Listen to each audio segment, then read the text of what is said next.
Khao Man Gai, my way. This is delicious, dude. Oh my god. Make it. Alright, what's up guys? You might be wondering why I'm filming outside. Pretty loud kitchen, and I think you're probably gonna see more videos like this. So yeah. I'm just gonna try to see how it goes, and if it goes well, it goes well. If it doesn't, it doesn't. I cooked something out here for the first time, and I broke a bowl.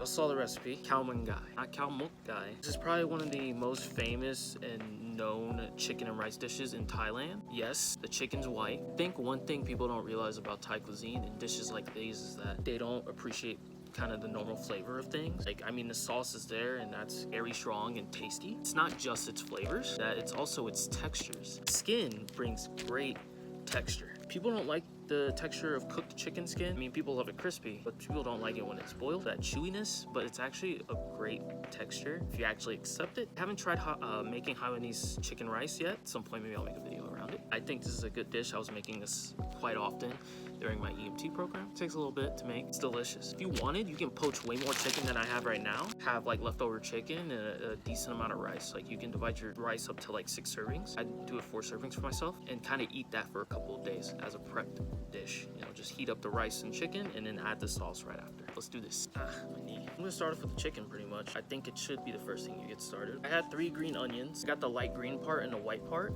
and I even have the stems here because that also adds onion flavor to your broth. Have 1.5 bone-in skin-on chicken thigh or breast. You can take the bone off if you want this recipe to be a little bit quicker. I recommend you make the rice first, then do the chicken.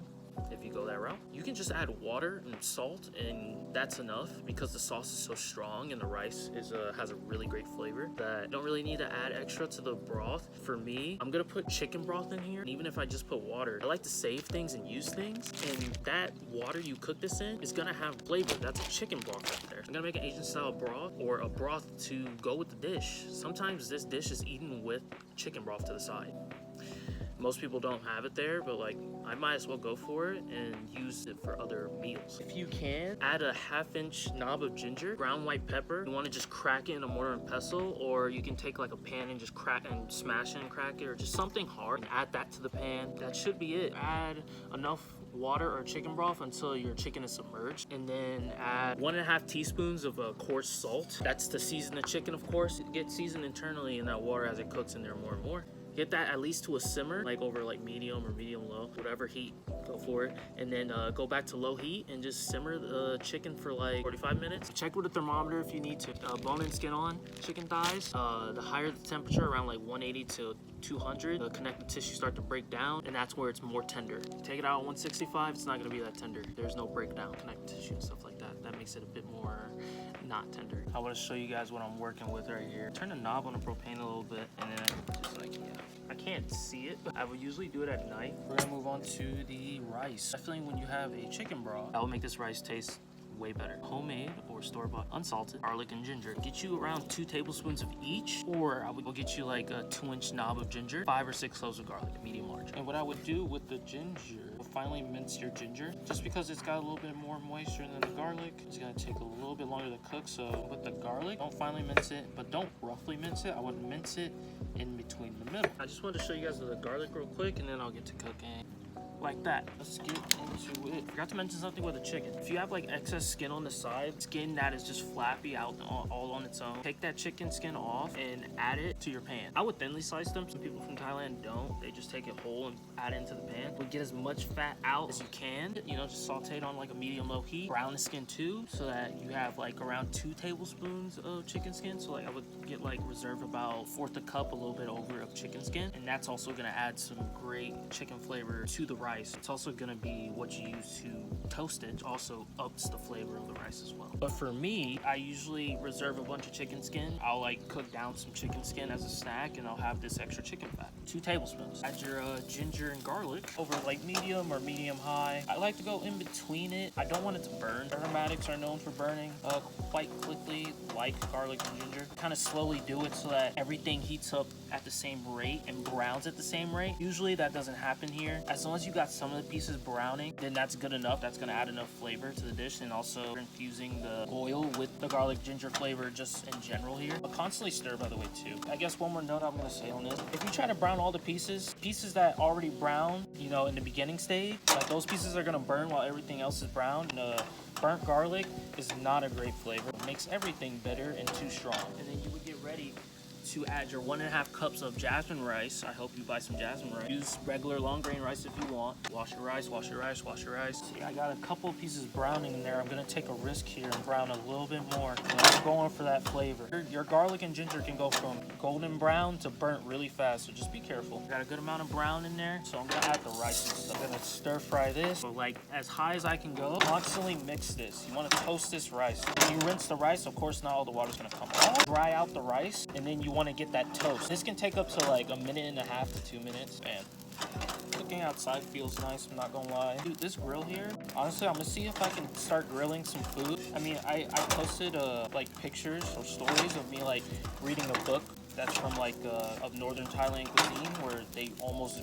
grill everything. Having this grill here, I finally can start grilling dishes that actually need grilled meat. I might start doing that. Once you're done toasting and everything, a little over 2.5 cups of chicken stock. And here there's a 3/4 teaspoon of coarse salt. Leave it to be done. Add my chicken stock. I really missed you guys, by the way. I've been wanting to make videos, not been able to. It's a lot. That program, man, they took my attention away from y'all. Bring this up to a boil. Follow the instructions on your bag for your rice and cook it. If you are worried if it's under seasoned, take a spoon, take your finger, and taste the broth. It shouldn't taste salty because the broth tastes like what it should taste like. If it has flavor, that's how much flavor your rice is gonna have. So like right now is the best place to salt it. You can salt it after it's cooked, but right now is the best time to salt it. If it tastes like it needs more salt, use your instincts.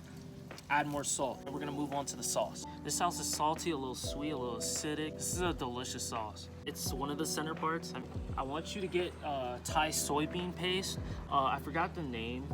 Yeah, I'll probably put the name right here. Here's the name, here's the name. Yeah, get that. It's probably the only thing you might need to source and get on Amazon. But I got 3 Thai chilies. I got 2 red ones for fruitiness, a green one for grassiness. With thinly sliced these, you just hack through those. 1-inch knob of ginger, and get you 2 medium large cloves of garlic. I'm gonna throw it into my mortar and pestle. If you have like a little food processor, blend that up until smooth. You're probably not gonna be able to get it smooth. Add all those liquids I'm about to tell you later on, and then see what happens. If it doesn't get smooth, that's fine. But I'm gonna pound this until I get it as smooth as possible, just kind of until a smooth paste. See, like that's enough. 1 tablespoon of palm sugar. Would substitute this with 2 teaspoons of brown sugar. I would pound this, or more like do this, until your mixture or your paste looks sappy. Pretty much is an indication that your palm sugar is dissolved. It should look shiny. With the soybean paste, always shake this thing. Add 2.5 tablespoons. 1 tablespoon soy sauce, and get you some dark soy sauce. This is really gonna add some depth to your sauce. This is gonna bring tanginess to it. White distilled vinegar, 1/2 tablespoon. If you don't like white distilled vinegar, you don't like that punchiness, you can go for rice vinegar or lime. And I would just mix that all together, and then get you 1 tablespoon of cilantro, roll it up, thinly sliced, and then add that in once you're ready to serve it. Taste and adjust, taste and adjust. Don't add the cilantro until you are done tasting and adjusting. Does it feel like it needs more sweetness? Do you want it more spicy? Add a chili in there. Do you feel like it needs to be more acidic? I don't, but if you do, add more acid. This sauce is yours. I'm gonna let everything cook, pull out the chicken and rest it for 5 minutes. Show you guys how I take off the bone. It's quite easy. You got the chicken, dig in from the sides. See this little divot here? Put your knife through, stand it up, and dig down. There you go. And we got the flies coming over, which is great. They do cool down fast. Kind of plate up as quick as you can. I just sliced them now, the slices. You can make it as big or as little as you want. The rice is pretty much done too. I'm gonna let that sit off heat for 10 minutes. It's hard to present this, I would say. Got my rice, just pull. And that's actually good enough. Take my chicken and put that on top of the rice. Take some of the sauce, put that on there. Want some of our stock? I put a little bit of green onion in there. Take some extra sauce. And let's slice some cucumber. This is the vegetable that usually goes with it. Take that cucumber, throw that in there. And there you go. Even in Thai cuisine, the whitest of chicken can taste good.